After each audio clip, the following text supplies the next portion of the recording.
So, Craig, what episode is this? I think 56, yeah. 56, all episode. The whole time. Oh, wow. There's nothing good with 56. Because next will be 57, which is Heinz 57. Yeah. So, but that's next time. 56, not that great. Divisible by 8. Yeah, I can't think of anything for Congrats. 56. I got nothing. Yeah, nothing. Not very exciting. Nah. So, Greg, you teased that you had something on your mind earlier. I was just going to say there was some off-topic shit that I wanted to... That's something on your mind. Yeah.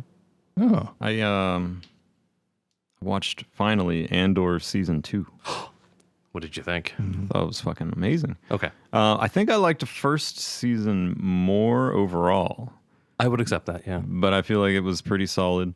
It's probably the best Star Wars related thing I've seen since Andor Season 1, and probably the movie that I'm drawing a blank on. Rogue One? Yes, Rogue One. Thank you. Yeah.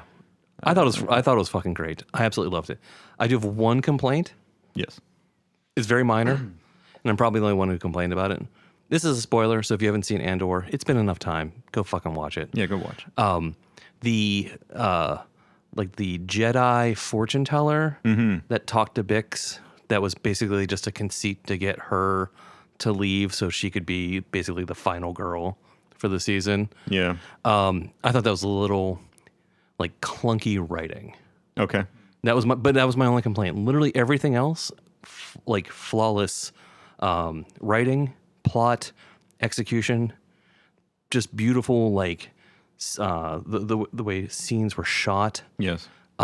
Everything had that like ooh, what's that mean? Like there's like nothing was taken for granted or half-assed. Everything was just like meticulous. Yeah, I would agree. I would also say though at times it felt kind of rushed to me. Really? Yeah. Like I could easily see 3 seasons. Okay. You know, I would have liked to have seen some things expanded upon in this season and kind of maybe drawn out before, getting all wrapped up. Yeah. I feel like they packed too much too quickly. Like all the time jumps and stuff. Like I feel like that could have been I can see that, especially spread with out across 2 seasons instead of just... and the stuff with Lucian. Exactly. And was it Kayla? Yeah. That I think they did a good job of sort of introducing that dynamic and playing it out. I agree. I would have been interested in seeing a lot more of that, and maybe they could even flesh that out in another like 3-episode mini season or something. But yeah, I would like to have seen a lot more of that. Like the flashback scenes? Yeah, the flashback and like the sort of like explanation as to like their relationship. Mm-hmm. And I thought they did a good job of not playing their hand about them before revealing the origin of like when they met and their dynamics over time. And basically like by the end you're like, oh, Kayla's the heart and brain of the rebellion. Like that was just such a great slow reveal. I'll tell you what though, dude. The reason why I was going to bring it up in the first place is because the sound. Fucking amazing. Yeah. All of it. Like the soundtrack, the sound design, watching I always want to say Mon Mothma, but Mon Mothma rave the fuck out at the wedding party. Yeah. Delicious. Absolutely amazing. Like I was like, I could watch this for like hours, and then the internet does not disappoint. There's a 10-hour supercut of her just raving for 10 hours to that song. There's also a fan edit. Somebody spliced together all of the scenes that had that song going on and all the dancing and stuff together and made like a music video. And they remixed the song slightly to fit. Pretty awesome. I was happy to see that somebody took the time to make this and that YouTube still comes through from time to time during this time of dead internet. Yeah. It's also interesting because I know that they did this it started in the first season is the intro music. Yeah. It's very minimal, like the first episode. Oh, yeah. Episode by episode, they're adding more and more elements to it. And then by the end of the season, it's a pretty full orchestral sort of piece. Like I there's a never lot. realized that. You know? I know they did that with season 1. This season, it seemed like instead of doing it bit by bit like that, it was the same score but done in a different way each time. Yeah. So I don't know if you can overlap them all like you could in season 1 and make like a full track. But either I don't way, know, it was awesome. But I mean, like the fact that they didn't just like, oh, here's our theme. We're just going to do this every episode. Like, that's what I'm talking about. Like that sort of just attention to detail of like, yeah, we're going to make the opening sequence complicated and put a ton of thought into it. It was good. I also, another thing I really like about it that they were doing that some of the other series and Star Wars stuff does too much, and they didn't do in Andor, is the cameos. Like, hey, here's this guy from this other show. There's no AI Luke Skywalker. Yeah, or like someone from Rebels showing up in the background, and it's like the Star Wars nerds go, they can pat themselves on the back because they're like, oh, I recognize. I go, oh, look, I know who that is. But to me, I'm like, that just makes this huge fucking universe super small because the same 10 fucking people keep showing up. Yeah. Like, I like that this is a completely self-contained story that's happening over here. And yeah, Luke doesn't show up. You don't see Han in the background. Like, Not a single lightsaber. yeah, like which I loved. I really like that. Yeah. No, I meant that as a good way. Yeah, not yeah, a complaint. same, yeah. You know, it's like there's more to Star Wars than just lightsabers. Absolutely. Yeah. So yeah, if you haven't seen it, Nick, have you seen it? I haven't seen the second season yet. It's really good. We First just one I spoiled really all liked. of it for you. No.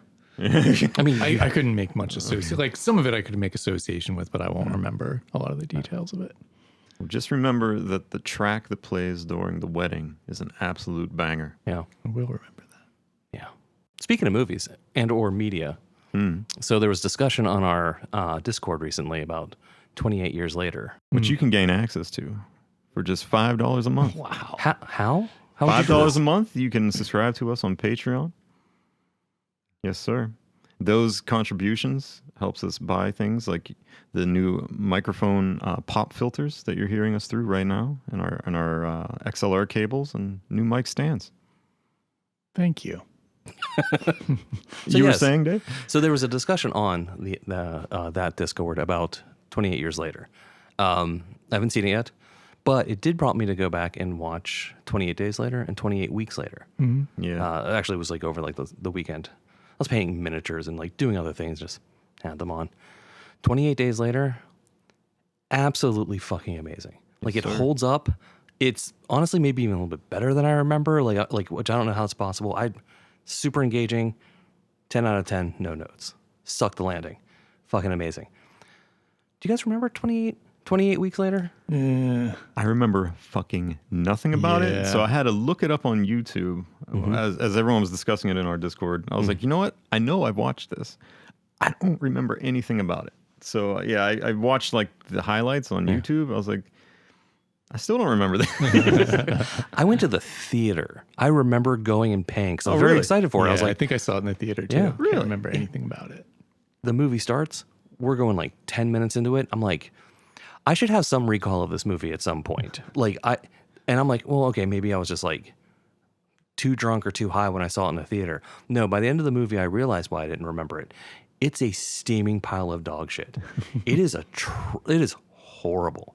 Like, it was like they were like, oh, 28 Days Later. Like, it's this like allegory about like urbanism and isolation. And then it switches in the third act to like the comparison of the dad and this sort of like paternal instinct and juxtaposed against like toxic masculinity of the army. And like it ends in this like, not optimistic or upbeat way, but like it has a glimmer of hope and, all of this stuff.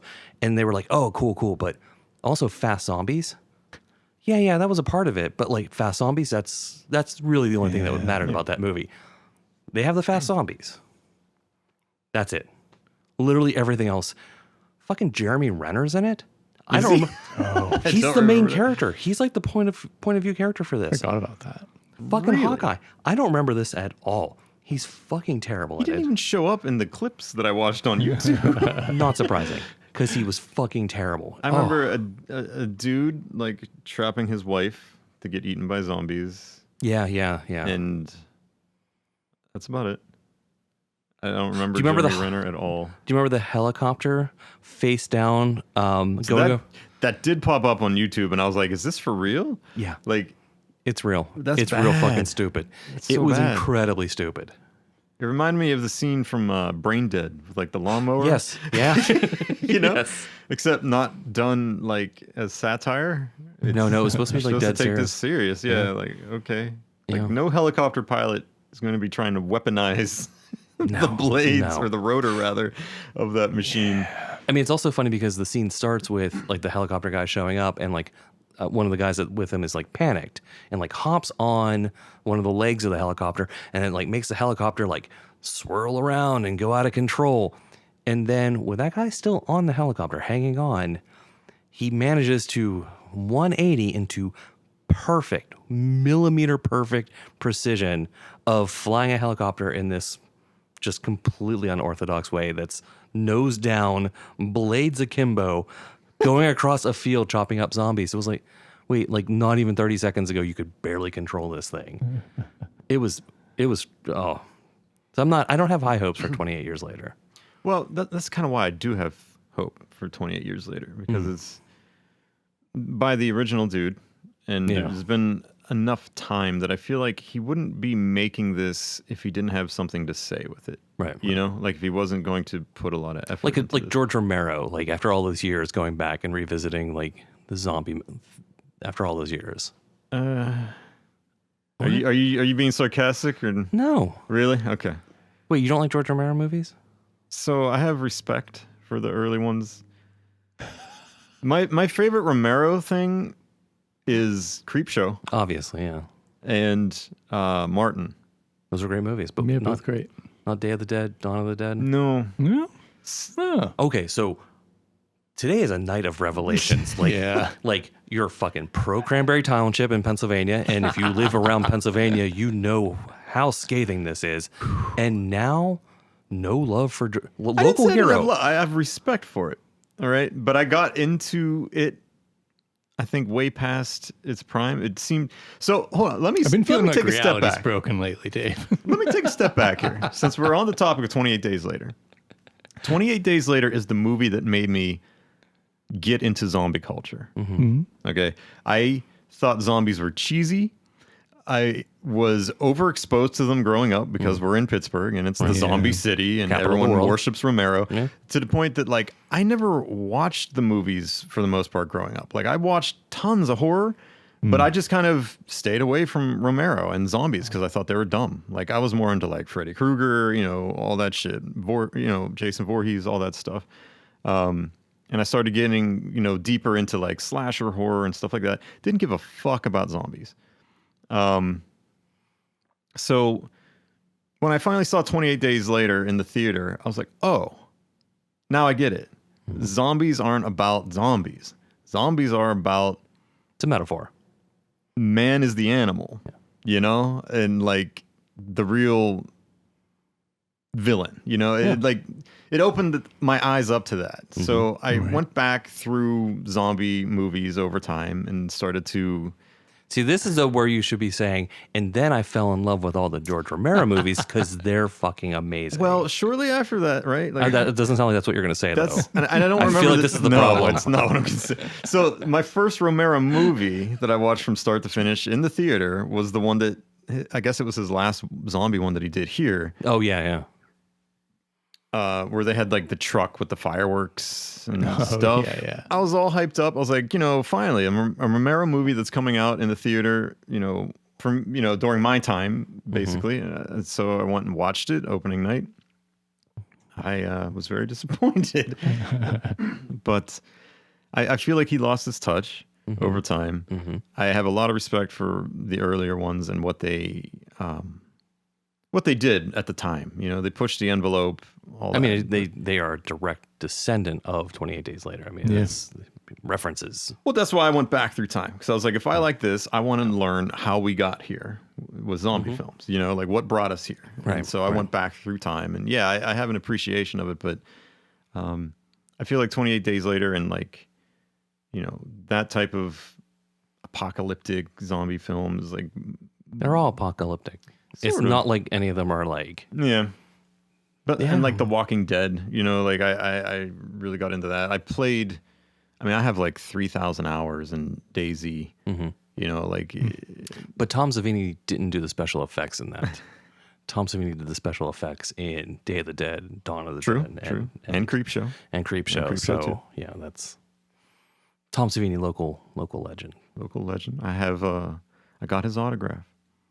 I peed next to him at the debut of Zombieland at the Waterfront Theater. There was a special viewing that I don't remember how I got tickets to, but it was early viewing, and there was a couple celebrities there, including Tom Savini and his kids. But I was peeing in the men's room, and lo and behold, Tom Savini came in. Did you go and be like, no, I don't really like Day of the Dead? And he just turned and pissed all over you, and then walked out.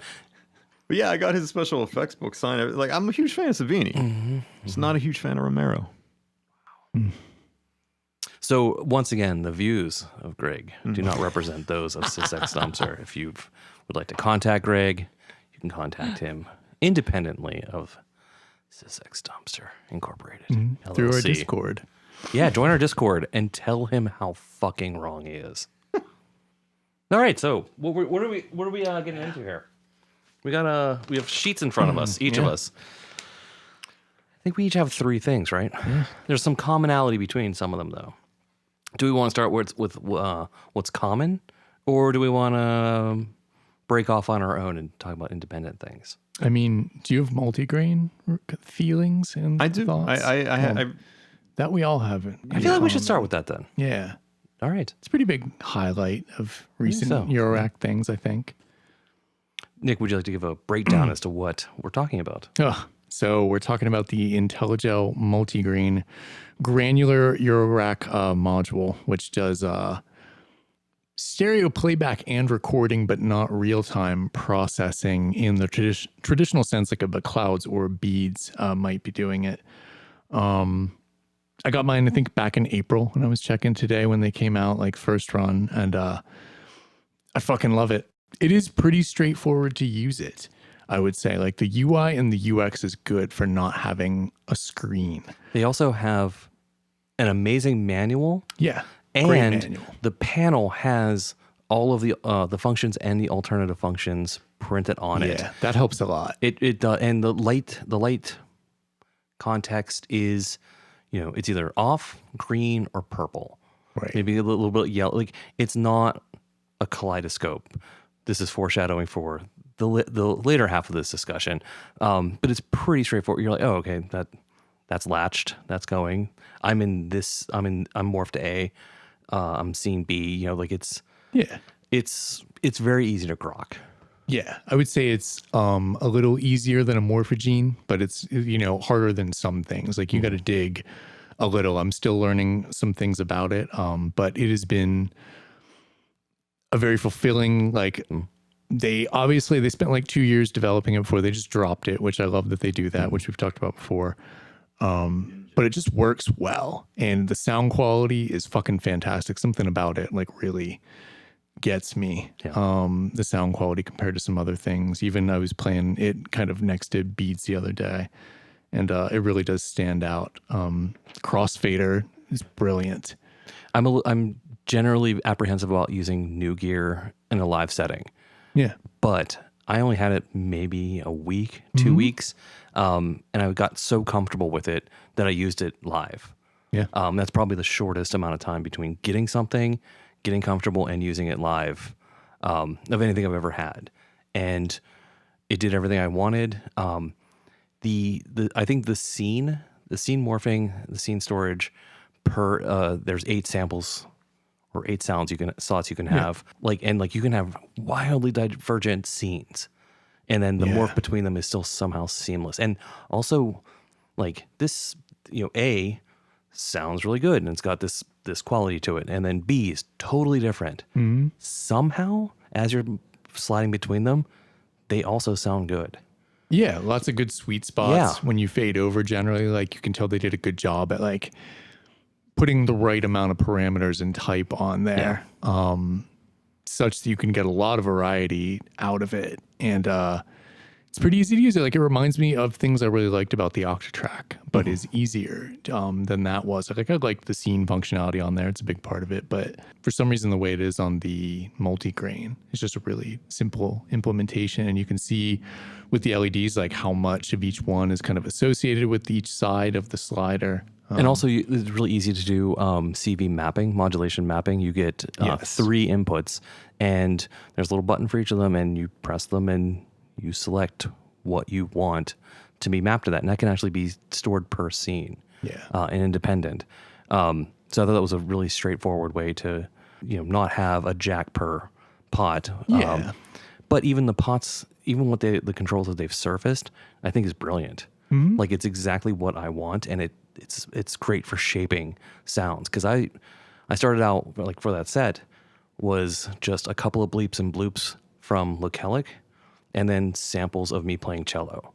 So something like just decidedly electronic, and then very organic. Yeah. And even between those two different perspectives, everything they surfaced, I was able to make shape and morph and create things that didn't sound anything like the source materials. Like, there was at one point I got really excited because I had the cello sample, and I was like, this sounds like a CS80. Right. And I was like, this is amazing. Like, it was just like, I took such a simple thing, ran it through this, tinkered with modulation and those parameters, and got a completely unexpected sound. The structure takes a little getting used to, and you can have like 2,000 presets the way you can navigate it. So it's a lot to like get your head around, but it's not that hard to get over it. I do have one complaint about that though. So when you record, there's a record button, and it's always listening, which I think is a cool idea. You can basically just start recording from the input anytime. If you record something, if you want to assign it to one of those slots, that slot has to be empty. As of right now, they don't have an override for overriding a slot that has something in it. You got to clear it first. It's a little bit clunky. I don't think it would be faster to just be like, I know it's going in 3. Why can't you just let me do it from here? Right. That's a small complaint, but it is because it's not that sort of real-time processing of like a Clowns or a Monsoon that I really like, and that's why I'm going to keep my Monsoon. I think they're basically different beasts at this point. That would be one step closer to having more of like a real-time processing, and like also maybe having like being able to gate that recording, and and even where you assign, like what slot you assign it to could be CVable. Right. Something to let you do this without actually having to touch buttons. If you could program that with a sequencer, I think that would open this up even more. Sometimes it can I can get into a state where I'm confused as to what the fuck is going on. Yes, yeah. And you have to remember the order of buttons and how you press them, and there's a certain language to it that you have to understand. Now, granted, I think it's a smart way to go about getting a lot of information across some LEDs, but you do have to kind of do a little research and dig into how that works. They do have I do like though that there's the Alt button or the Shift button or whatever that is, hitting that, you're back. Right. It's a very kind quick of the escape. exit. Yeah, like, and you're back to where you are. And the same with modulation. Like, there's a very easy way to clear modulation and just be like, okay, I went a little off the rails here. Let me start over. 2 buttons. Like, there have been a couple of times too where I'm like, why is everything purple right now? This doesn't make sense. Right. And okay, cool, I'm back out. Like, I definitely enjoyed the scenes. The crossfader, I feel like that was a pretty genius and innovative thing to put on a granular module. There's nothing else like that. I think people were comparing it to Octatrack, really, because it's the only other piece of gear that like you can bounce between scenes using a crossfader with, which is pretty cool. And I did like the 8-track button layout on the bottom that you could punch in. I did not like that you can only have one sound playing at a time. It made me really want to be able to layer things up. With those 8 available tracks, the interface, like you're saying, going off the rails with the modulations and things like that, that's where it started to really not jive with me. Because I love to modulate everything, especially when it comes to granular stuff. I feel like that's one reason why granular things belong in Eurorack, because you have so many interesting ways to modulate everything, and that's what really makes a granular, just granular gear shine. Is modulations, sequencing it. You're going to move those grains around. You got to move those grains around, kind of like how when beads dropped, I thought it was kind of genius that they had on board attenuverters and randomizers and all that, depending on how you turn the knob. I was like, that's cool, because this seems to be playing off of that a little bit, but done in a more jankety way where it's very easy to get lost in what you modulated and how you modulated it, because the onboard random modularization functions differently depending on what you're assigning it to and what direction you assign it to. Right. There's a lot of things that aren't very self-explanatory that you can't grok by just looking at the panel, and you kind of have to memorize all of these hidden behind the panel features now. And if you accidentally modulate the wrong thing, you can easily lose track of what the hell's going on, and now something sounds completely unexpected in a bad way. But you can get a snapshot of what modulation sources you have for like you can see what is being modulated, but you can't really see how. You know what I mean? Like, just that LED lighting up isn't enough, in my opinion. Well, especially, but if you're taking it from external sources, okay, like I can look at X with a button, go, oh, X is mapped to pitch or whatever module, and then I'm seeing, basically whatever that modulation source is doing. If say it's an LFO, I'm seeing it being affected by that LFO. Right.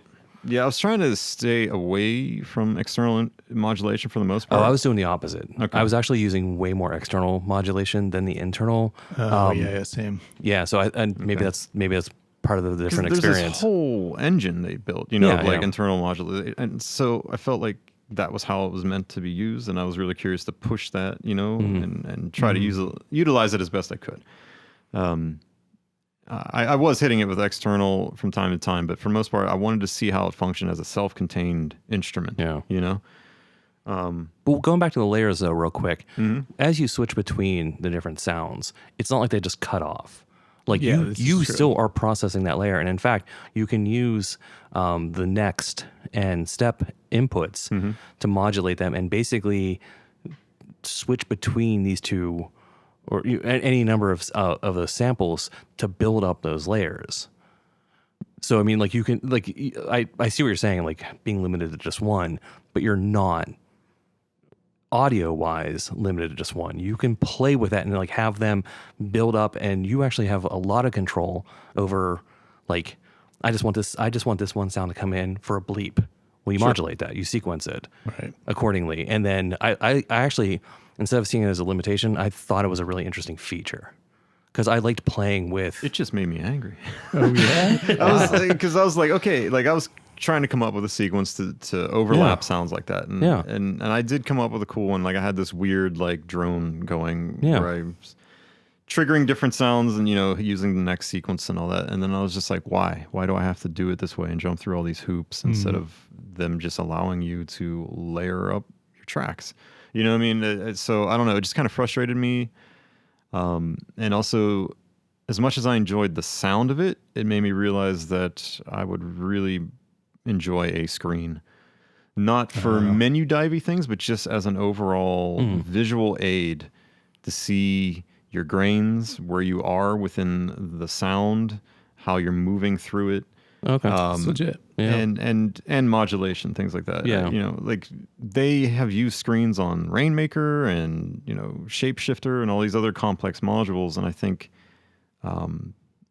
that's good when it comes to a module that is this complex. But like Beads and Clouds and Monsoon don't have that, and I don't think that those come anywhere near the level of complexity, though. Arbhar, for example, I feel like is the closest comparable module, and it at least uses that LED light system to show where you are, how the grains are functioning. It's very funny you brought up Arbhar, because I want to talk about that afterwards. Same. We don't have to jump there yet. I just want to. Okay. I'm just saying, like, no, it's visual a fair aid is comparison. important. Yeah, you I know? was dreaming of like imagining an expander they would make just to show you like an LED strip that shows active position and like where Yeah. you're pulling grains from. Like, 100%, it would go a I would buy long that. way. Yeah. I would buy that. I don't know why they didn't do a screen. Maybe it's to save money and Yeah, like It was already very expensive. I think like you It said is. too, that like they tried to stick within the category of like what's the looper one now that Qubit, like the kind of morphogene competitor, Stardust, is that it? Or oh yeah, something? the Stardust. Yeah, like that like class, like you said, of things that don't have a screen, but do this kind of granular, almost that doesn't really loop, but you know what I mean? Yeah, granular sampling type thing, which a lot of people are doing right now. Right. Overall, like I enjoyed playing with it, but it made me realize that I wanted to be able to have multiple sounds going at once, and that I wanted visual feedback, and that's what pushed me to buy the Torso S4. Yeah, I was going to overall. say, I'm assuming we'll get into that, and that one is like, you can like, you don't have to do shit to learn that thing really. Like it's amazing the job. Like that to me is intuitive, and I agree. You know what I mean? So my comparison, Mike, is with the Arbhar. I'm not going to have good things to say about. Okay, I wondered where you landed. I no spoilers. Yeah, we don't have to talk about it yet. But those are the two things I'm comparing. So I'm not comparing with the S4. Maybe if I had used the S4, I'd be like, oh shit, this is actually really needed. For me, using the multigrain, I was like, oh, I'm listening for it. Like I'm listening for the things that I want, and that's very immediate. Yeah, it's immediate, and I'm like as I'm shaping and doing things, I'm like, okay, that's what I was expecting it to do, or it's a little bit of a surprise, but like, oh, I must have been this far down in this sample. But also like I knew the samples that I was manipulating, and I'm like, this is okay. Right. Now I'm hearing that mutation of it and those grains being pulled apart. Nothing, at no point was I ever like, what the fuck is this? This is a feel like screeching mess. I was always like, no, okay, this is where I thought I was going. Well, especially once I got my first like sound bank on it, then I was like, oh, like I know what's going on here. And then it was just like pure pleasure from there, basically. It's an instrument. Like to me, it crossed into an instrument. Yeah. At first it was like, this is kind of cool. This is novel. I'm making some sounds. And then I'm like, oh, I'm starting to think in these terms. Like once I did those first couple of samples, I was like, oh, I know what I want to do next. I started to think like, what are some of the sources that I want to add to this that I think is going to work, and they have been so far. So yeah, no, I had nothing but generally positive experience. Just out of curiosity, when you were recording, or when you were feeding it your cello sounds, are you recording directly into it, or No. you were recording and then putting the recording on the? I didn't. I tried to use the onboard sample chopping and editing thing. Yeah. It was working fine, but it's basically at one point I'm like, I'm in my house. Mm-hmm. This isn't a time crunch. Let me just record into my computer and I'll chop it in Ableton. And it was, I think I could have done it all in multigrain. I don't think it's worth doing unless you are really genuinely away from a computer. It took me 2 seconds to do it in Ableton. So all of them I ended up recording into a DAW, editing, bouncing them, putting them into those scene organizations. Okay, that's what I ended up doing too, and I was kind of frustrated that I felt like I had to do that because I didn't feel like I the had to. onboard It was just recording easier. Yeah, well, easier is better for me right now. It's Okay. I feel like low patience right now, and the heat I'm with just you makes on it that. more Yeah, low. that's fair. Yeah, like I just when I use hardware right now, I kind of want to stay off the computer, and I want it to be just more immediate for me to jump in and not have to be like, okay, I'm going to work on music. Oh yeah, I don't remember what the hell half of these hidden functions do. I have to reread the manual again. That's fair, but before this is I start getting creative. This is a pretty complex operation you're doing, though. And maybe the S4 does simplify this in a way that I'm not familiar with. But like, I'm going to compare it to the Arbhar. Multigrain's 1,000 million times simpler and straightforward, and more much easier. and so much easier to use. And I'm like, this is a very complicated process that like a couple of steps, and I'm neck deep into the mix. I see you. It's not just turning it on and I start using it. I turn it on and like a minute later I'm using it. The upfront cost to get going was, for me, I thought it was negligible. But I understand if you really do, like, if that's not where your brain's at and you don't want to fuck around things, you want to just get going. There are some steps. I wanted to love it.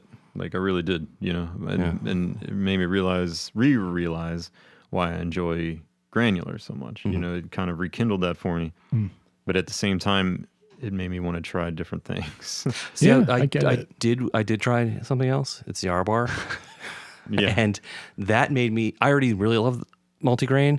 That made me love multigrain even more. I was like, Really? Because it kind of tempted me to go back to Arbhar. I steered you wrong there, I feel. okay, I feel like I've been teasing this enough. I fucking hate Arbhar. Really? I fucking hate it. It was like you're talking about like that frustration, like that of like, oh, I didn't want to go into a DAW to edit a sample before loading it into multigrain. That was the absolute least of the problems I had with this fucking machine. It is, and I was using the latest version, the latest firmware. I think they've gone way too far. Yeah. They've gone far beyond because they have 3 buttons. Yeah. And that goofy ass fucking LED screen. And I I love the LED screen. kind of love it too. oh, it's great. Oh, It's the best part. oh, is that really how you want to load a fucking scene? Is this is supposed to be amber, and if it's a little red in this part of it, it means something else. But like if it creeped into the middle part, but the white thing isn't flashing, but this one's flashing. Yeah, that I hate. I'm like, I just want to load a fucking sample into this layer. Even I watched that 3-hour fucking video, which was like not that helpful. I read the manual multiple times. It's even less helpful. I found someone, and I feel like I should give him credit.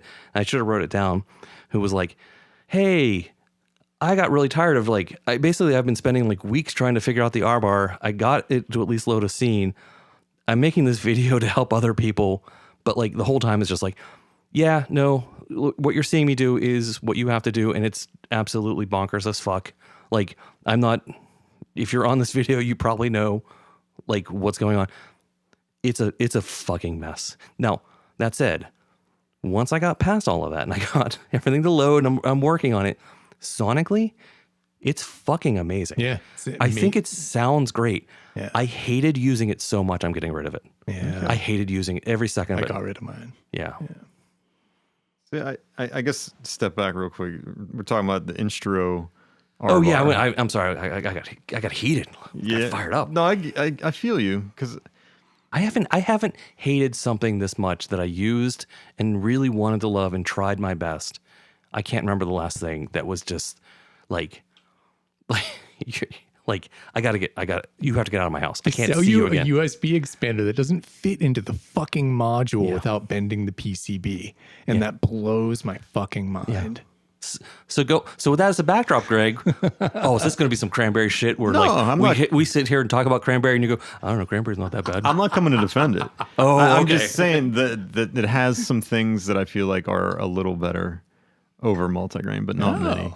Oh, I see. I like the visual representation. I love the visual. I think that's fucking representation. amazing. If Yeah. we stole that, multigrain would be like perfect in my mind, pretty much. 100% agree. Just steal that strip. Yeah. You don't have to make a curve. Just The, like the visual little strip. representation and recording into it, I feel like was really easy. I never loaded samples into my Arbhar when I had one. I just recorded everything. I thought into it. recording into it was so easy, especially Yeah. with the LEDs, and it was like, oh, there's my fucking buffer. Right. Like You know? I tried to, understand the process of loading, and I said, why am I?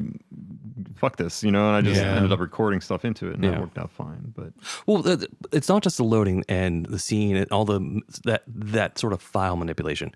Also, what mode are you in? Oh, I have to press Shift, tap, trigger twice, and this thing will light up. That means you're in stereo something mode. Yeah. But if you turn this counterclockwise, that means you're in this other mode. But there's no indicator for that. Yeah. But if you turn it this other way, it's going to go from amber to green, and that's bad because that means you've done this other thing. And now, it's not like there's a smooth, it's just a little bit of a difference.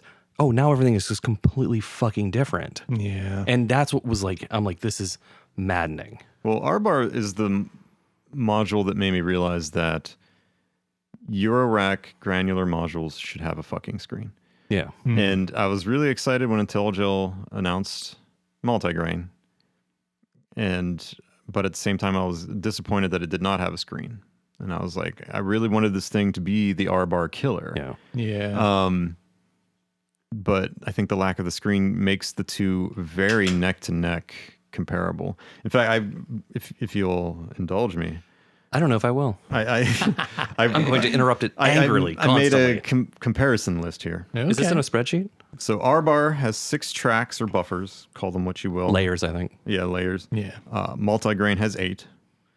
Neither of them can play more than 1 track or channel or buffer at a time. Both are stereo. Both have built-in reverb. Both do not provide any real-time granular processing effects on the audio input. It has changed to be that. recorded first. They changed that. I also have something else. Yeah. The input is not always stereo. There's a mode where it's stereo, and then there's another where it uses one as the mono input and Right. the other as Like the transient detector. transients, Yeah. Which is, I think, is stupid that they have so much focus on transient generation. Right. So you actually give up stereo input for that transient mode. If you're in that mode, yeah. Right. But I was just always using stereo mode. Oh, okay. I'm just saying, like, same. it's yeah. Well, I only say that because there was some debate online. There was people commenting on both Muffs and YouTube at the time, or I'm sorry, Mod Wiggler, that Multigrain was better because it was stereo and that Arbhar was not. I think a lot of people either missed that memo that Arbhar is indeed stereo now. You just I think the have to enable default it. is actually that weird mono and transient mode. It is. So by that's probably default, why yeah. a lot of people were like, "Why plug this in?" But and the it sounds functionality weird. And is it there. wasn't there until 2.0. Right. So Yeah. 1.0 is mono. Which Arbhar prior to 2.0, I think, is just not even worth discussing. Like, Yeah, agreed. It was trash and very frustrating. But Yeah, they rewrote like all of it, I think. Yeah, there was the beginning of that very long video. He explains that like a lot of the engine was just redone from scratch.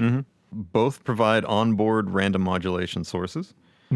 Arbhar claims to have up to 88 polyphonic grains. Yeah. There was no information that I could find anywhere from Multigrain concerning the max number of grains. Yeah, I tried finding that too, and I couldn't. I want to say that my ears say Arbhar has a lot more. Yeah, I would say. I think Arbhar is one of the higher count granular modules you can get. Which is one of the things that I really liked about it. Like I felt like sonically it sounded amazing, and that you could, you know, that amount of grains and how small you could make them to the point where you enter wavetable mode. Right. Really enjoyed that. So I would like to hear more grains with multigrain. Clouds is like one. Yeah, It's like one with delay. That's one of the reasons why I wanted to load the same samples into Arbhar that I had loaded into Multigrain. I wanted to do some A/B comparison. So that's why I was really focused on getting that. And I eventually did. They do different things. I mean, they do sound different. Yeah, they do. The spray control I thought was one of my favorite things about Arbhar. Yeah. Sorry to interrupt you again. No, but you're good. that was like one of the big pluses for me. I was like, oh, it's so easy to record something into the inputs and turn the spray button and adjust the length and like see where I am in the buffer. That like when I decided to forget about the complexity around it is when I like had a better time with it. I sold it mainly because I wanted to try something else. Right. I think I enjoyed being able to create bigger clouds of grains on Arbhar than I could with Multigrain. It just seems like it's way easier to do that on Arbhar and also get a visualization of it. Hold on one second. Let's move the cat here. It's a bad boy. Did he stop the recording? I have things to say about this topic. No, but I'm concerned that he would. Yeah. He'll sit on the recorder. Yeah. So both utilize very confusing interfaces that hide key features and seemingly cram way too many options into a too small of a panel for what they can do. My humble opinion. Multigrain can have 2 scenes configured per channel and can mix between them using the crossfader, which makes it interesting from a performance standpoint. Arbhar lacks any of that. Multigrain costs 480 USD, while Arbhar costs 675. So there's a pretty big gap in price there, but that's my comparison chart. Yeah. I would agree with everything except for the complexity. Okay. I don't think Multigrain and Arbhar are in the same ballpark. Yeah, I would agree with that. It's much easier to navigate with the layers. I thought like the alpha, beta, gamma fucking bullshit on Arbhar and the way you had to navigate like loading layers. That like when I got to the double tap, that's when I kind of shut down. And I was like, I'm not double clicking on fucking this thing. Yeah. Like you fucked up if you had made us do that. Right. And Multigrain, I agree there are some things that were probably more complex than other modules, but compared to Arbhar, I can sit and start using Multigrain right now. Arbhar, I'm like, fuck, I don't know what mode I'm in. It was to the detriment of the module complex, where Multigrain, I think I think it's easy to use. If he was going to make if they were going to make an expander for it, they should have focused on the trigger shit and totally put that somewhere else that had its own controls. Yeah. Because I would wonder how many people are sitting down and being like, oh, I can't wait to like fire grains off based on the transients of these other grain, or fire like triggers off based on these grain transients. Like, I don't know. Like here, like if you have samples of that, that's awesome. Like send it our way. Would love to be proved wrong.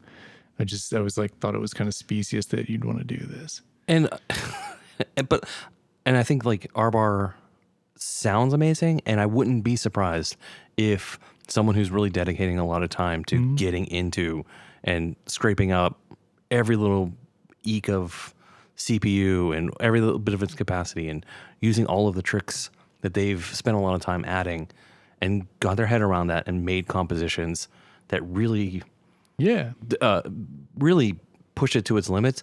I bet they sound amazing, but I don't see myself investing that time just to get to the point where I'm like, okay, I can finally start using this, let alone like expertly or, you know, like with any sort of nuance. Yeah, multigrain, it's easier to put the time in. Yeah. And to be like, oh, I'm going to learn this part of this today. Because there's a lot in there. Again, like, you can use it pretty simply, but I do stumble on some things. I'm kind of between you two, but closer to you as far as the usability of multigrain to me. Not as easy as the S4, which we'll get into. That's, again, like kind of falling into it. So, Greg, do you still have your Arbhar? I do not. So you eventually... I sold it for pretty much the same reasons why I sold the multigrain. Okay. I just got frustrated. I don't know. It felt like too much crammed into a confusing interface that with not enough visual representation of things. And there's a lot of options out there right now when it comes to granular and mirror rack. Yeah. I mean, honestly, that was the last note that I have is sort of beside all of this. I still have my Monsoon. I still love my Monsoon. I still use it all the time. Yeah. I still think like there's the space, the granular space is so wide. Oh yeah. That I've gotten rid. Arbhar I'm gonna get rid of, but Multigrain didn't replace Monsoon and vice versa. They both just serve totally different purposes to me. Yes, I just shipped my beads out today finally because I had enough times with it, but the Typhoon I would not let go. Yeah. It's just too unique. Right. Hold on 1 second. What were you going to say, Greg? I jotted down a little list of like the top modules that exist right now for granular, and I was kind of surprised as to how many there are. Was this your list, or is this based on like the just what's out there? Grid? Oh, okay. Yeah, gotcha. Like on modular. I mean, there's a lot listed on modular grid, which you can sort by popularity. Yeah. On modular grid. That. Yeah. So we have Clouds and all of its variants, right. Such as, and all the knockoffs like Typhoon, Monsoon, what have you. Yeah. Beads, Mojave, Nebula, ADAC 112, Cornflakes, Melodus Versio, Morphogene, Multigrain, and Arbhar are like the biggest ones out there. I forgot about Nebula or Nebulo. Nebulae. Nebulae.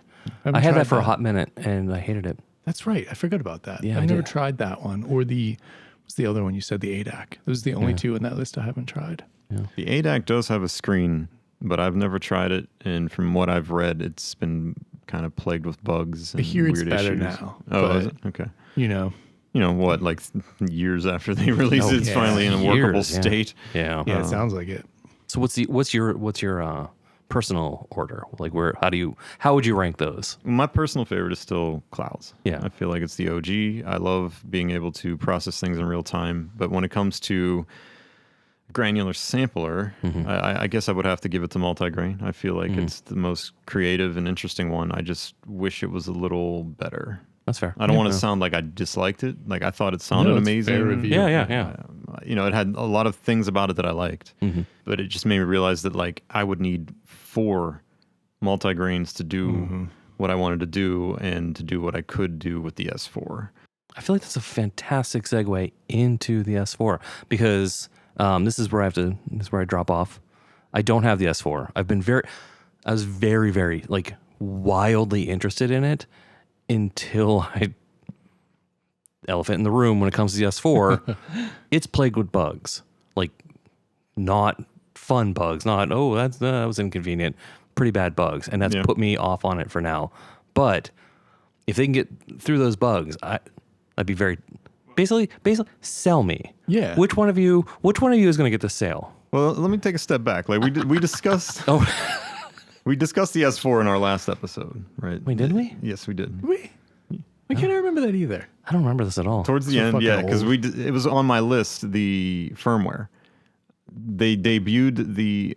Did you like get into it, or did you just say that was happening? That's right. You even foreshadowed getting into it in more depth. So, and now the time has come. Yeah. Well, I haven't even installed it. But since that episode, my point was since that last episode, the firmware has come out and it's in a precarious state, I would say. Yeah.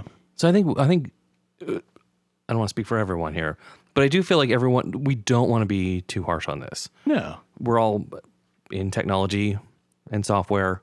We understand these things happen. Small company, QA's not equal across the board. I feel like there's it's going to be difficult for us to find the right. This sucks. This is disappointing.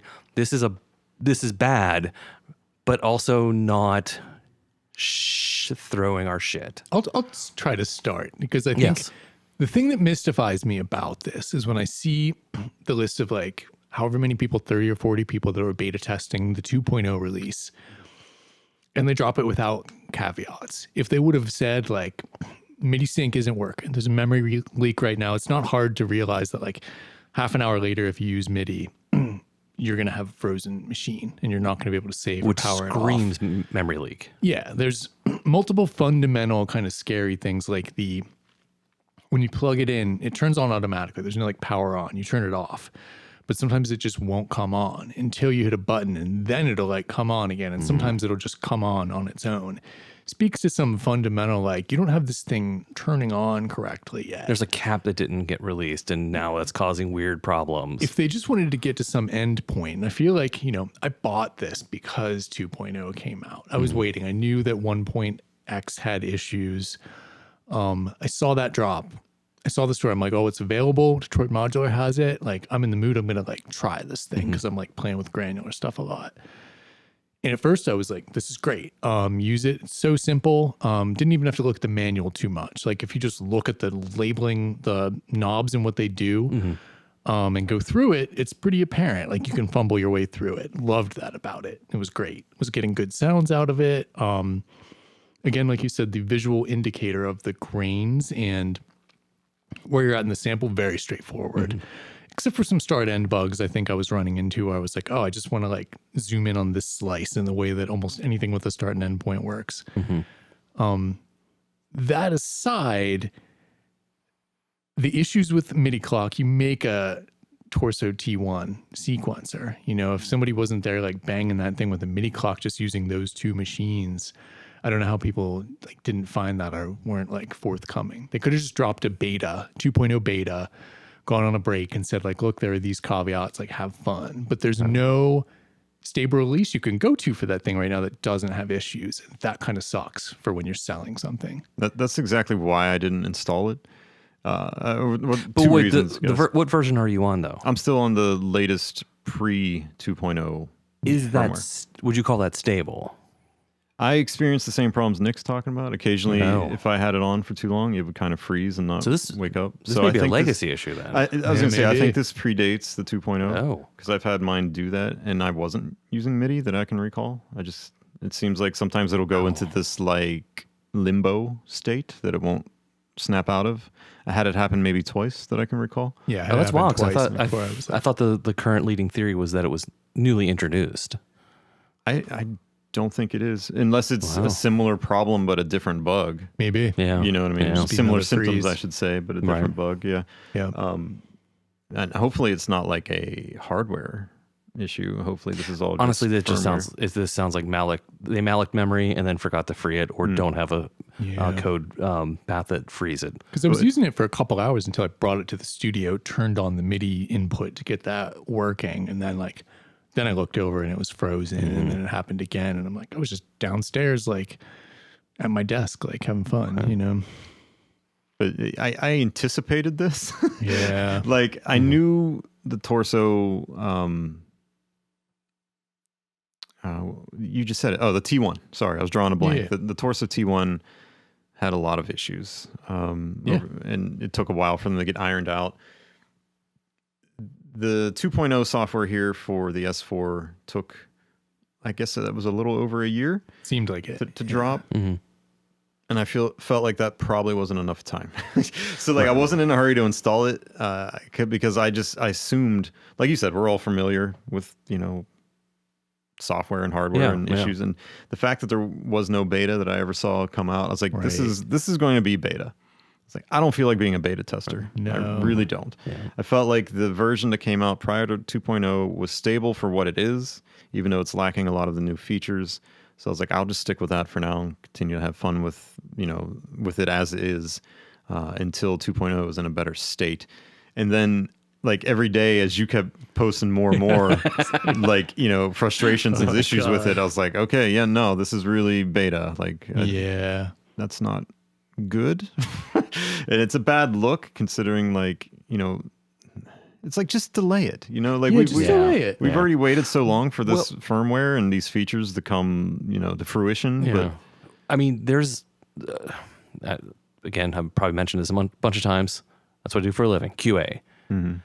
If you have QA and they report these bugs, you make the decisions with that knowledge. You're informed. And you say, okay, these are the 20 bugs we have. Can we live with them? And they ship. If you don't have QA, or if you have bad QA, or if you've not given them enough time to find the bugs, you're not informed.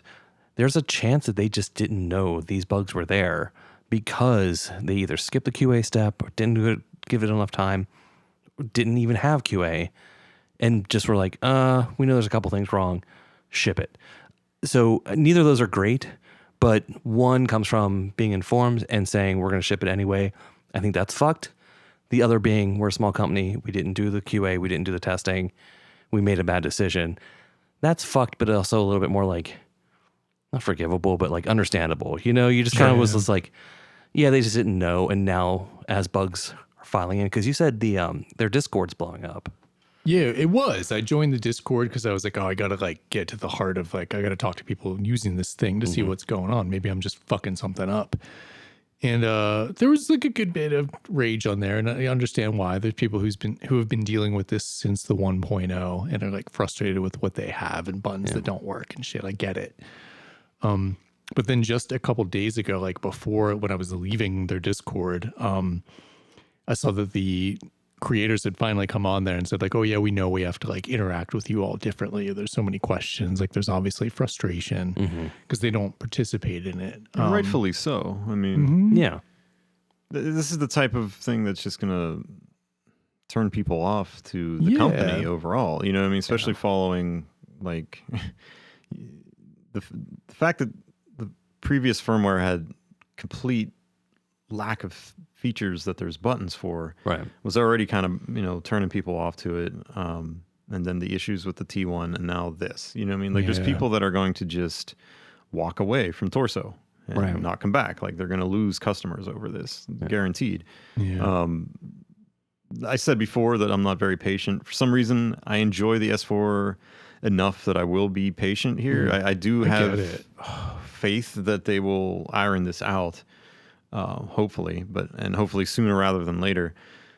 But well, to switch gears then, and again going back to one of you are getting the sale, one of you are going to get the commission. What is it about the S4 that is making you be patient? Give it like, why are you optimistic? Why are you hopeful for the future? Sell me on the S4. Sure. You want me to take that? Yeah, you go for a shot. Like I was saying about the multigrain, like it made me rekindled my passion for granular. Like I have the Qubit Mojave and I have my Typhoon and my Clouds, and those are all real-time processors, which I like a lot, for granular. I didn't have anything that could do sample playback. Had the multigrain for a minute, sold it to get the S4 because it does both. It's like the best features in my opinion of clouds and beads and all the different modes that are in it. accessible at the same time. And then on top of that, you have the sampler features, which are kind of like from the multigrain, you know, like you can create loops and modulate it and have recorded material on there being processed in real time through a resonator, through a reverb, through a granulator. And you can have 4 tracks all going simultaneously. So are those tracks like the layers in Arbhar? Is that like essentially, okay, or like Ableton tracks? Gotcha. You know? Okay. Yeah, I'm not trying to say it's like clouds in a box, but it does have it has a similar vibe. I would not be surprised if they were extremely inspired by clouds, you know, and maybe other granular modules. It feels like a module that's not a module, and the display and the graphics and the interface are all top notch in my opinion. Like I you were agree saying, with that. it's super easy to navigate. You don't really even need to read a manual. I've only glanced at the manual for a couple things that needed some further explaining to me, like how to do the bipolar modulation. I didn't understand that at first, that you could push it and then all of a sudden you go from unipolar to bipolar. You know? Too. Yeah, it's not a little hidden there, but for the most part, things aren't very deep menu-wise. Like, you know, like the screen is giving you good feedback, but at the same time, it's not like you need it to be able to dive layers deep in menu options and shit like that. Which I almost wish it had more options on the granular level compared to like in Arbhar or something else that has like a little more you can do. It still does a lot. But the display, like the way they took a color display and made it like 98% black and white, except for some accents, fucking brilliant. Like I think it's like a genius kind of touch to it. So anything that is color like really sticks out to you versus like, you know, something that looks like an MPC Live or something like that, which is like. And what's the color? What's the color typically indicating? Like what is that? Why is it drawing? What's it drawing your attention to? It could be a value. It could be a point in like the grain shit. I forget.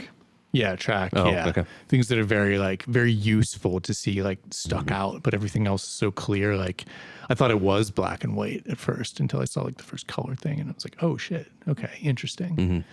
Yeah, I kind of get lost when things are too colorful too. Like you're saying, like an MPC Live, for example. I have a Force. Oh, that's right. And it's like, it's like rainbow bukkake every time I turn that thing on. You just get blasted in the face with colors and swirls and rainbows. It's just like, holy shit, you know? That's a lot. It is. So yeah, I kind of greatly enjoy the monochromatic, for the most part, monochromatic interface of the S4. It reminds me more of a polyend tracker, but like granular mode, you know, buttons and the build quality, fucking fantastic. Or like the photography of Ann Getty's. Wow. Okay, I thought I was gonna have to explain that, No, but you got me. wow. Yeah. Okay, Hey everyone, this is Dave. I'm interrupting this feed to say that I fucked up. I said Ann Getty's when I meant Kim Anderson. Ann Getty's is a photographer, but she takes photos of babies dressed like cauliflower and broccoli and shit like that. I now return you to your regularly scheduled broadcast, already in progress. You're all welcome. All right, art nerd. Do you know who Ann Getty's is? No, I didn't go to a fancy college. So she makes these incredibly shitty photography. Yeah. That is like babies dressed up as like adults with like suits, and it's all black and white, but like the tie will be in color. Yeah. You've seen it at the beach before. This sounds terrible. It's fucking awful. But like her whole thing is black and white photography with like one little color accent. Okay. So the whole time you're describing is like the little black and white girl with a red balloon. Yeah. Yes, exactly. That's exactly it. Yes. Gotcha. Okay. Yeah. This was not a compliment. But I feel like I'm not selling you. So okay, maybe Nick can sell you. Those are like how easy it is to use, and the screen, and the fact that they added a launch mode that's kind of like you get 4 tracks of little Ableton clips that you can run through any of these effects. The potential of it, if they could make it solid and add a bigger array of like effects and parameters, in my opinion, would be crazy. It'd be like the it would be something that replaces a lot of the Octatrack things that aren't in the multigrain. Like both those together, you have something so much better. Like what the Octatrack was trying to point to or something. That right there is, I think, one of the key things to me is that it doesn't feel like a fucking Electron box. No. In a good way. You know what I mean? Like, it's, to me, it's kind of like the Octatrack I've always wanted. Yeah. You know what I mean? Okay. So one thing that's been missing so far that I haven't heard too much about is the sound. How's it sound? Like, what would you compare to? I think it sounds pretty good. Okay. The onboard effects could probably be a little better, but I do like them. I do use them. Okay. But I would also route it through external effects too, which I am. I'm routing it through my modular. So. Is it just have stereo out, or is there like more individual outs? Unfortunately, just stereo out. I wish I had multi-tracks. It's a 4-track machine. Right, I'd imagine there'd be 4 tracks, yeah. The USB has multi-track out if you want to deal with that. It does. I haven't touched it because, again, I haven't been feeling... When I use my gear, I don't want to touch computer, really. You know, I would never hook up the USB unless that was an easy way to get stuff back and forth and like back it up. You know, I wouldn't do it as like an audio interface kind of thing, like Overbridge or something. I'm not trying to be Dallas. I'm not that level, but I still use VCV rack and, you know, Reason and all that stuff to death when I'm working on a track. But for the most part, when I turn on my gear, I want to get lost in my gear. I don't want to worry about like how it's tethered to a fucking computer and you know, all this shit. Even the E352, I took that out recently because I love the sounds I can get out of it, but I hate like staring at a menu on a module anymore. I want like a bunch of simple things that are kind of composed but still have like good digital stuff, which is why I got that 350 just today, and immediately just hooking it up after work with the expander, I'm like, oh, this is so much more what I was looking for. Just like synthesis, no tech, screen, the original morphing terrarium. I was gonna say, is that the terrarium? Okay, yeah, I got one for like $210 off Reverb. That was your OG, right? No, I never had the original one. No, Luke did, and I would use his a bunch. But I had the 352 as my first one, but I went like the piston Honda route in my mind and got a Mark 1 of that instead of the 350. I could have sworn you had that. I had the 355. I had it for like a month. Okay, because I had the, what is it, the 344? Yeah. The Cloud Gen? Yeah. The 340. Yep. 340. Yeah, that was my OG Paul module that I always loved. I never did the Terrarium. I could have sworn that you had that. No, I didn't have it for very long. Okay. I ran out of space, and it was one of those like I wasn't using it enough to warrant at the time. I do regret getting rid of it. It was fucking amazing. Yeah, I recommend it, even just using it a little today. Like I'm also of the opinion, and maybe I'll change someday. Like I'm not going to upload custom wavetables onto a lot of things. Yeah. I'm not going to design something that's better than what you've made, and I would rather you just make a bunch of wavetables that sound all right. And I'll try to figure out how to make them work artistically or whatever. I figured that out when I got the graphic VCO from Erica Synths, and there was like a wave. You could draw your own wavetable, and it was Etch-a-Sketch style. Like the two knobs, like one was like the X and Y, and the other one was you turned it. And I was like, oh, cool. I'm gonna create something magical and wonderful and unique. And I'm like, yeah, you are. No, I'm not. I actually kind of just made a shittier version of like the one. What am I doing? Yeah. Like this is, and I also don't have an idea in mind of like what this waveform I'm looking for is. I'm like, I kind of just like that one that they had. What am I? I'll just use that. That's dick around and wave at it, and then nobody wants that. Whereas I thought the Piston Honda 1 and 2 had it great with the little EPROMs. Just give me like a little EPROM with like 8 fucking wavetables. Sign me the fuck up. Yeah. Oh yeah, I have that one in. And they did with Double Andor too. Had that the pink noise chip. Yeah. Oh, okay. And it was just more shaped. And I'm like, fuck That's yeah. You guys are smarter than me. So, not to derail the conversation, go but for it. Apparently Scott's going to be doing another batch of the original Double Andor. Yeah. I hope it includes those extra waves, because that was my shit, and I've missed that module so much for years now. Same. It's funny because at one point I got rid of it because I was like, well, as a VCA, it's not very clean.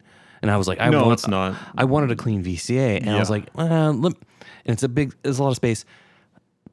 Basically, since the day I got rid of it, I've kind of regretted it. Yeah, I remember being surprised when you did. Yeah, I would love to get another one. But especially it was huge, and at the time, rack space was so expensive. And I was like, do I really need this much space dedicated to two VCAs? At the time, I decided not. That was the same decision I made too. Yeah, I've regretted it ever since. I had my Piston Honda 1 up for sale a couple times. I'm so glad that it never sold because it's just, I would like to get one of the refreshes with the metal pots because my tuning pot is shot on there again. And I don't want to send it back to get it fixed again so it works for another like 5 or 8 years. But yeah, sorry to derail, but yeah. No, it's good. It's good news. I don't even remember what we were talking about. We were talking about the S4 and the sound quality, and that was something I was interested in that and like how it compared. And it sounds like it's comparable. Like it's not very much so. Okay. I was impressed with how high quality it is. Something that's well above like what an Octatrack sounded like. Okay, maybe a little not as crisp in a way that like Arbhar and Multigrain were. But that's like not even a good comparison. I did not feel it was lacking sound quality wise at all. Like Greg said with the effects, like I think the resonator, I made some sounds with that and I was like, oh, this sounds good. I was like, oh, I bet like 20 people made this sound this week. This is like my first day with the resonator on the S4. But you know, that's Ableton was like that too. It's just the nature of a resonator. And if you don't like use it tastefully, it's going to sound like a bunch of ringing partials, you know? It's the new rings in the clouds. Dude, it is. It kind of is. So how are you feeling about like keeping it and giving it a chance? Oh, it's already gone. I returned it. Oh, really? Yeah. Oh, okay. Which I tried, which I obviously won't talk about it because I don't have it yet because they're building it, but the Beetle Crab Tempera, which is I know, which you probably won't know. It's the granular thing that has the 8 touch strips with all the buttons that are all lit. It's kind of an LED vomit nightmare in that way, but it's the buttons and you like... Okay, you buried the leader. What? Yeah, Beetle Crab. I know, right? So, and if you're at home listening and you thought, what? You're not alone. What are we talking about here? Yeah, I think we both raised our eyebrows at the same time. It is say who now? This thing, which I think you've probably seen before. I feel like I've seen this, but I had no idea what it was. Which I don't have, but it's an 8-track granular thing, not dissimilar in some ways from the S4 and all these other things we've been talking about. Where is you it a get model? like what? Is it a no, standalone. Okay. No CV, MIDI in and out and audio, but you get emitters that you place on these tracks, and you can have different emitters that do granular things. You can play it polyphonically. And it's just a 2-person operation. It's only been out for a couple of years, but they're at the point where it's like apparently like dead solid, and they're just adding features over and over. Is it real? Like, is it taking real time inputs, or is it does real time and playback of recorded samples? And you said this has been out for a couple of years. Yeah, it's just like maybe even under 2. But it's there on like a 2.x whatever of the operating system. Okay, that's just wild that I've never. I remember not that like me not hearing about something is meaningful, but like somebody sent it to me a couple months ago, and I was like, it looked like a lit up thing and like touching these grains. The more I looked into it though, because the S4, like I was really frustrated. I was really looking forward to adding to a new granular thing to my existing setup and like diving in on like a project. I'm still diving into the project, but I wanted like another like granular thing to add to the mix. So I'm trying this now. So I returned it while I could. I figured like I might as well just return the S4, take the hit on shipping, and then if they get it working again, I'll just try the S4 again. Yeah, that makes sense. Because I could see it's just another cool option. I liked it a lot. Right. It was just a shame that it doesn't work well. But unfortunately, Greg got the sale. So Greg, you won. Congratulations. Yeah, you got the sale. Thanks. Yeah. And coffee is for closers. I want my coffee. Yeah. Congratulations. So you're going to buy one now? No, God, no, not now. Wait until they fix it. Beetle Crab Tempera. It still kind of sounds like you're just making this up, like on the fly. A stroke. I should probably edit that out. He just started saying that over and over again. Yeah. Yeah, it's a weird one. Oh, I'm curious to hear what you think of it. We're going to fucking find out. We're also going to find out about the 2 new Pittsburgh modular modules that were just announced earlier today. The updated version of the Crow of filters. It's a little bit thinner. Looks like they removed the resonant CV input, but is otherwise the same. Do you still have the first one? I do. I use it all the time. That's why I thought that was cold dead hands for you. When I saw that, I was like, oh, get this before. This is just limited run kind of shit that they do anymore. And when they're gone, they're gone. I mean, it's and I've always thought about getting another Crow filters, and this was the perfect time to get it. And also, just go and pick it up. like it's save on shipping. But the other one that was really interesting, at least, or the one that I have between high hopes and boy, I hope this isn't disappointing, is the double helix. Yes, same. Did you get one? Yeah. Yeah. Oh yeah. Do you want to describe what it is? It's like a 9-bit wavetable oscillator that they tried to put out before, and they decided not to. They only put a couple of them out. They decided not to go into mass production. I think they might have thought people thought it was weird, or it just wasn't like economically viable. 9-bit. 9 bits. Don't know why. I was gonna say why Apparently the it odd has number. a sound. Some other podcaster or YouTube person got like a hold of it and was freaking out about it, like on an episode of their show, and they were like, "Oh my god, Pittsburgh! Like, what the fuck?" Like, I guess they And they had Richard on. they talking about got it from Richard. They badgered Richard to be like, "I want this module," and Richard was probably like, "Well, we have one here. Just like fucking take it." Yeah. And then blew it up enough that, and I'd heard the samples from it were cool. Yeah. I was like, oh, okay, this is interesting. And I remember like tracking it. And then when they announced that email today, I was like, ooh, all right, it's kind of now or never. Yeah. Price wasn't too bad. Yeah, it was $300, which is, I thought it was going to be more. Yeah, I figured it would be more too, anymore the way things Right. are going. And it was the thing that really sold me was the what was it, patch or the pattern. Oh, what is it? The It's the dial in the middle that's it starts with a changing. P. I was like, oh, that's cool. And then I was looking over the CV inputs, and I'm like, oh, that's CVable. That seems really cool. Yeah, the parameter behind it and the setting itself is CVable. Yes, so yeah. that could be very interesting. Oh, the process CV. That's the thing that was really interesting to me. Yeah. But this, as I was watching that video, it was a lot of weird sounds, and none of them jumped out at me as like, oh, I definitely want that for a track. But the fact that like as they're fucking around with it, everything was just like, that's a weird sound. That's a weird sound. At some point, I'm like, it's a lot of weird sounds. I like weird sounds. This seems like I could do something with it. Yeah. You like weird sounds? I do love weird sounds. You like weird sounds? I don't know if you know this about me. I like weird sounds. What about you, Nick? I You fancy weird sounds? definitely like weird sounds, and I heard you did too. What about you? You know what? Where do you fall on I that? dig it. I like weird sounds. I have to admit. This is completely news to me. Strange coincidence. Yeah. True. It's true. We've never talked about this before. So yeah, what's my list is long done. Does anybody else have anything on their list? We've been recording for a while now. I have a small thing I can babble about. Lay it on us. Well, it can either be smaller or you can babble. Those are sort of mutually exclusive. Well, you know me, I can babble about small things. That's good because it sounds like that's what you're about to do. I probably am. It's because this isn't that complex of a module, but I'll probably give a long-winded exposition on it. Do I need? Should I crack open another beer for this? Yes. Should I lean back? Crack open a cold one. Right. And that's why it's called a multiple. And it's passive because it doesn't take any voltage. Leave that in. Oh, absolutely. I'm drinking a Cinderlands light lime lager. It's kind of gross. I'm drinking a Grist House seltzer with fruit, dragon fruit, and passion fruit. Maybe one of the best hard seltzers I've ever had in my life. I fucked up. That Super sounds really fire.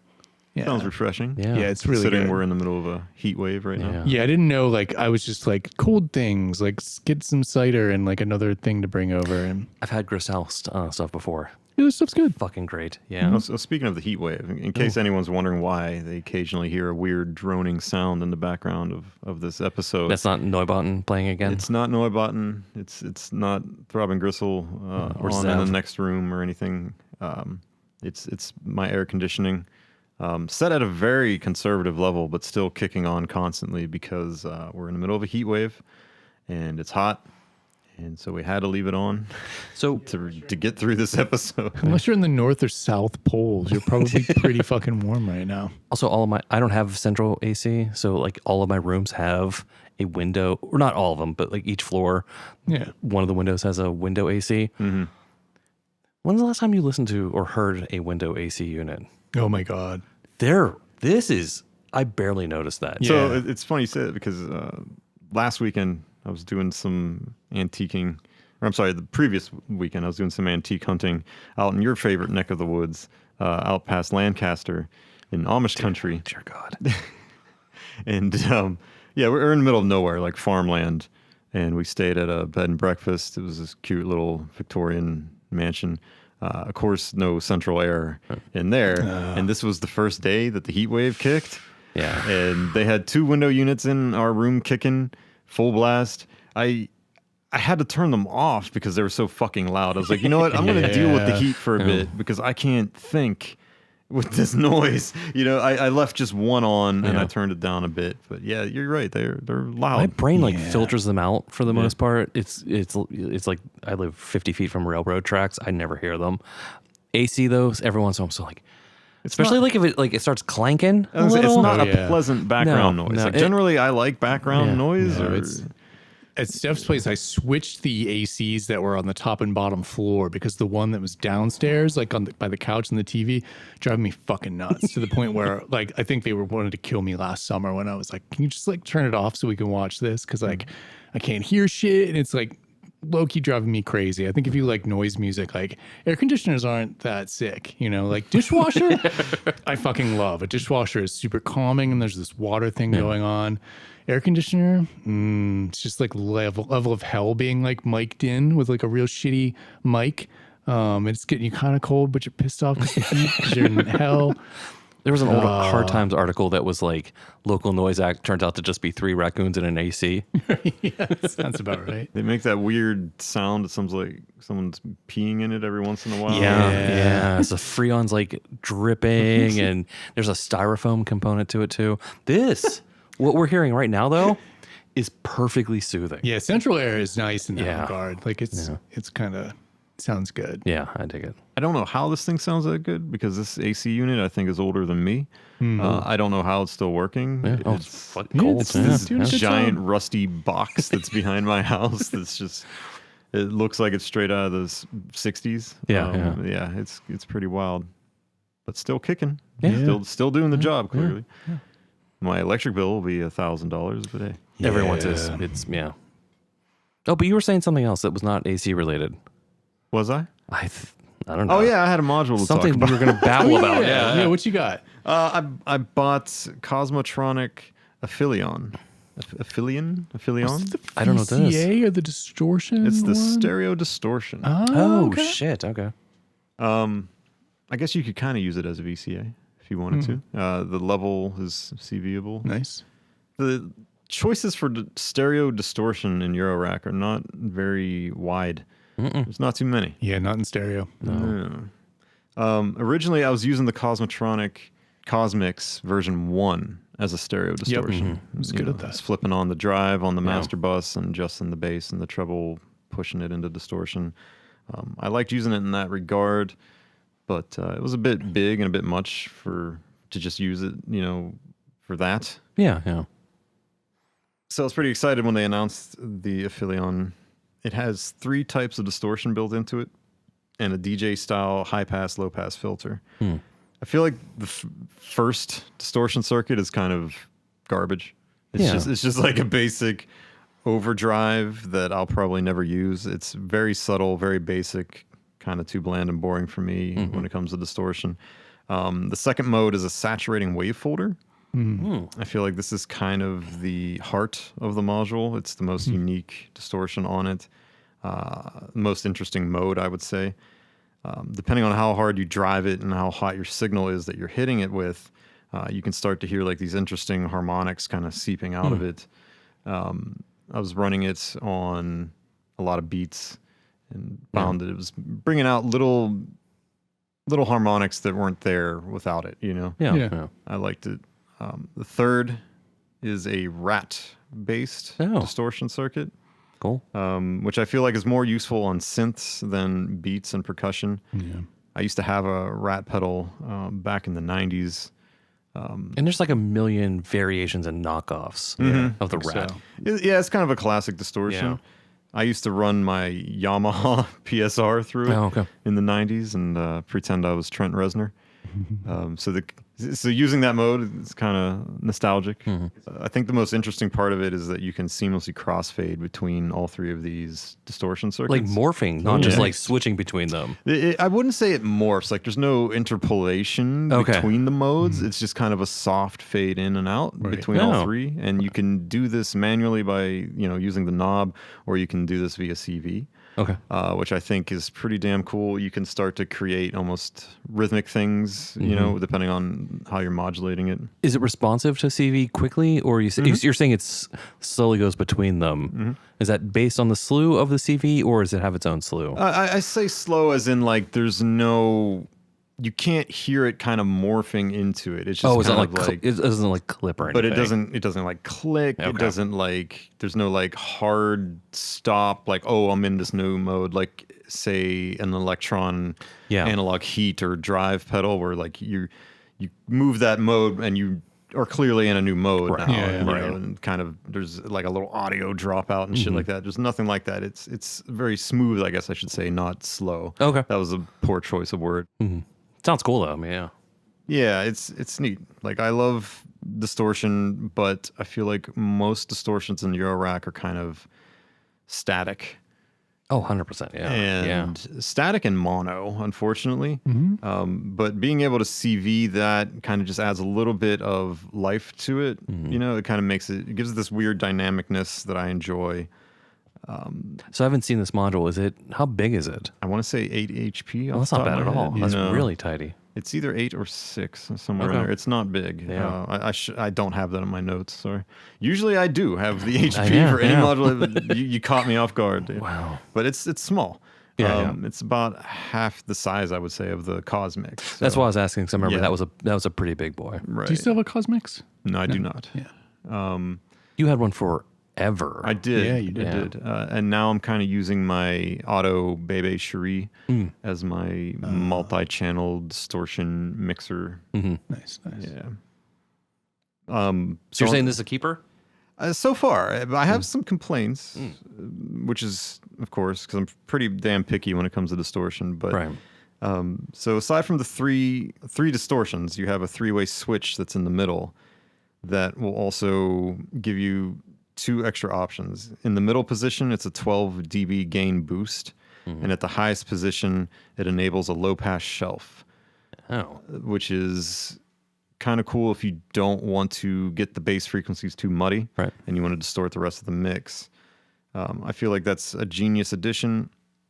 However, I have no fucking idea why they built these options onto one single 3-way switch, making it so that you can't utilize both options simultaneously. They're not fundamentally mutually exclusive. No, not at all. Yeah. And there's definitely space on the panel for another switch if you wanted to.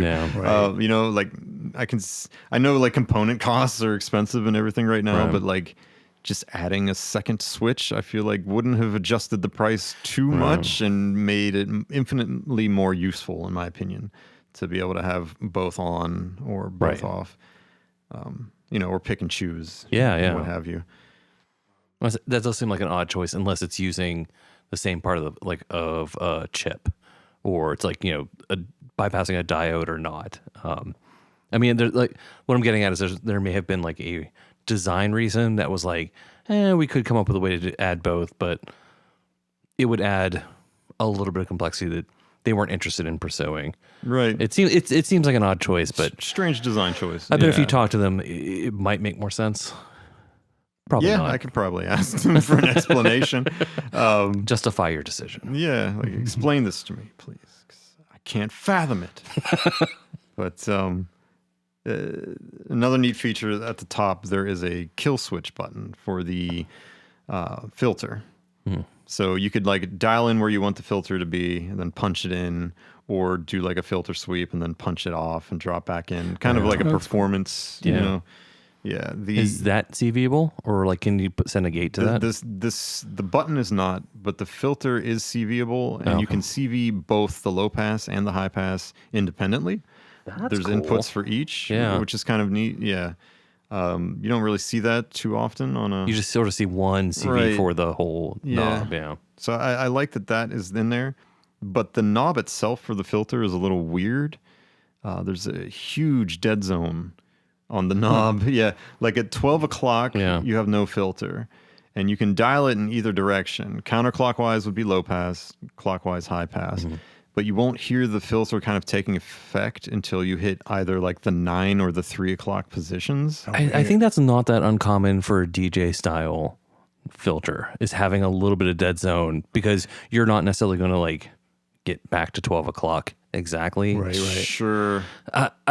I think that's really optimistic that this is going to be used in a sort of performance setting like that. Yeah. But I think if they are emulating some of those one knob DJ style filters, adding that dead zone, adding that not having to strictly back to 12, especially if they're not going to do like a notched potentiometer. There is not a notch, which kind of bumps me out. That was another thing I was about to critique about the knob itself. That seems like this is a perfect opportunity for a notched pot, and then you just feel it. Then you don't have to have that dead zone. But if you don't have the notch, a dead zone probably just helps you. That's such a big dead zone. That's like 50% of the knob movement is dead zone. Yeah. It's weird. And a notched pot would I fix love that. notched pots personally. Yeah, same. Especially when 12 o'clock is meaningful. Yeah, especially for a performance oriented, which this is supposed to be. Like, you don't have to look at it then, right? Like you can feel that if you're performing in a dark bar or whatever the fuck, you know, like you feel that. Yeah. You know, it's haptic feedback, one would say. Right. I think that's correct use of that. You know, as opposed to needing to see a little notch on a knob and where it's pointing. Yeah. Right. Yeah.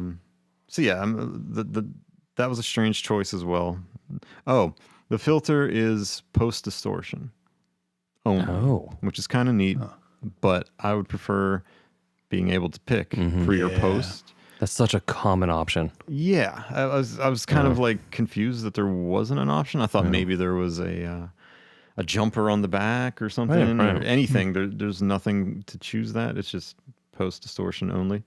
So again, a couple strange design choices with this, but well, how much is it? So I actually have a couple notes about the price, because when I went to buy it, I could not find a consistent price. Every place I looked had it in stock, but the prices varied everywhere. Like in a range from $254, which I found is the lowest for new, up to $299, which was the highest new. $254 was at Thomann, $299 was at Detroit Modular, and every spot I checked had a price in between that somewhere. Like I think Perfect Circuit was $280. Yeah. I ordered from, I'm drawing a blank now. It's a New York pedal shop. BPM, I see. Them. Yeah, Yes, they're thank awesome. you. This was my first thing I've ever ordered from them. They're cool. But they had it on sale for like $260, and I was like, okay, you know, I'll grab that. I didn't want to order from Thomann and pay all the shipping. Right. So they were the cheapest people I found stateside. I've gotten a bunch of stuff from them that nobody else had. And they kind of have like a secret stock of stuff sometimes. Yeah. Well, the word's out now. You just spilled the beans. No more. Actually, you did. Yeah. Well, I could have just been pretending I didn't remember the name. I see. 'Cause I didn't want to give out my secrets, you know, your my hookup, my plug. Yeah. Because really, we were talking about Sweetwater. BPMYC doesn't exist. Speaking of Sweetwater, got to give a shout out to our rep, Ben Davis. Do we have is that our rep or is that your rep? It's my rep. He's mine, all mine. But no, I would say he's our rep, right? Okay. We've purchased our Sysex Dumpster related. That's true. Yeah. You know, gear through him. All these new stands that we're using and these cables and such. He hooked us up with the deal. I completely actively ignore any attempt Sweetwater has to communicate with me. I don't answer the phone when I get emails. How are you enjoying those cables? Nobody enjoys cables, dude.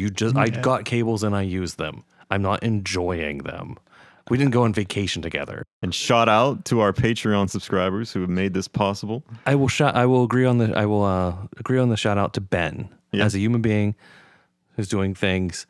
I'm not going to shout out Sweetwater. No. Shout out to Sweetwater. They give us free candy. Wait, what? They give us free candy, dude. That's not enough. It's not enough. I'm not shouting them out. I'm not going to shout my personal rap out. He's all right. He needs Who to is call it? me less. Are you guys having a little rough patch? No, I got like feedback on it was the most inane fucking thing I bought too. It was like, how's your bag for this thing? You know, like Yeah, mine was literally cables. Like, it was clearly boilerplate.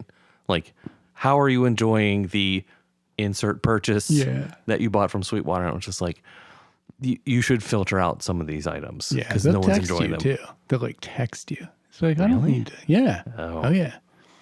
I think I just blocked that shit. I know they have to do it, right? They get fired if they don't do that shit. Right. But I wish the company wouldn't. I wish I was an opt out. Like, I just can't. Like, I've got so They will many. never give you the option to opt out for the exact reason you were just talking about. Yeah. Yeah. But I probably will edit that out. So Yeah, I feel like this whole last part of, I mean, not the Ben part because that was cool, but there's probably gonna be some heavy editing on requests at the end here. Just us saying Ben each time somebody says Ben, like edit that. Ben, Ben, Ben, Ben, Ben, Ben. But like bleep it out like we're swearing. Ben. Be a good track. Someone should make that for the outro. Shall be done. Yeah, I'll yeah. route it through the S4 along with us eating pizza.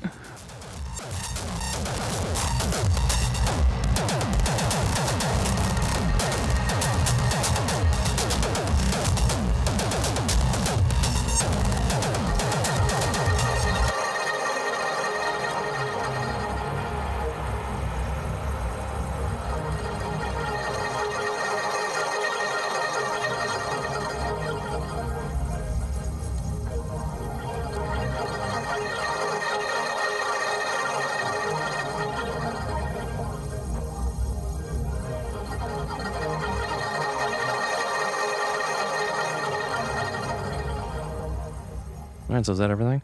Yeah, beetle crab tempura. I still think it's made up. I'm not convinced it's real. And a podcast. Yeah, fuck this.